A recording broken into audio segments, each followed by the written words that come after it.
C'est un accueil chaleureux réservé à Alexandre Barrault-Chambrier à la place de la Concorde de Port-Gentil. Le leader du RPM et des milliers de militants et sympathisants de cette formation politique de l'opposition du parti au pouvoir déchu se sont donné rendez-vous en cet espace municipal pour procéder au lancement officiel de leurs activités dans la province de Logoué-Maritime. Les femmes du parti vous raffirment leur engagement à vos côtés en vue de la promotion, de la mise en œuvre des problématiques qui les interpellent dans leur vécu quotidien. Le seul mot que j'ai à dire au président Alexandre Barrault-Chambrier, c'est de penser à la jeunesse de Port-Gentil. De dire au président Oligui de regarder Port-Gentil. Parce que quand Port-Gentil vous a aimé, on vous reçoit. Quand Port-Gentil ne vous a pas aimé, on ne vous reçoit pas. Ensemble, poursuivons notre marche en avant. C'est le thème choisi pour cette rentrée politique, session 2024-2025 à Port-Gentil.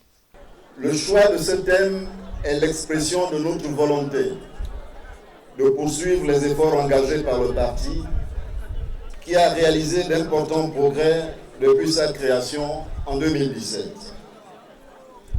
En effet, le RPM a pleinement joué son rôle en agissant sur le fondement des orientations déclinées périodiquement par ses instances dirigeantes. L'opportunité donnant lieu au président fondateur Alexandre Barrault-Chambrier de faire cette adresse.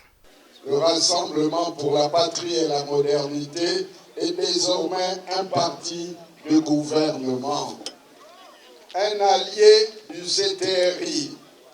À cet égard, nous devons agir avec hauteur, patriotisme et assumer pleinement nos engagements.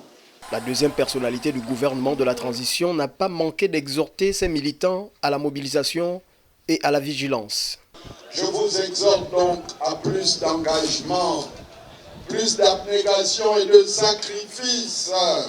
Ne vous laissez pas distraire par les perfides trompeurs qui, toute honte bue, ont oublié qu'ils étaient aux affaires il y a quelque temps et ils se permettent de jouer les donneurs de leçons.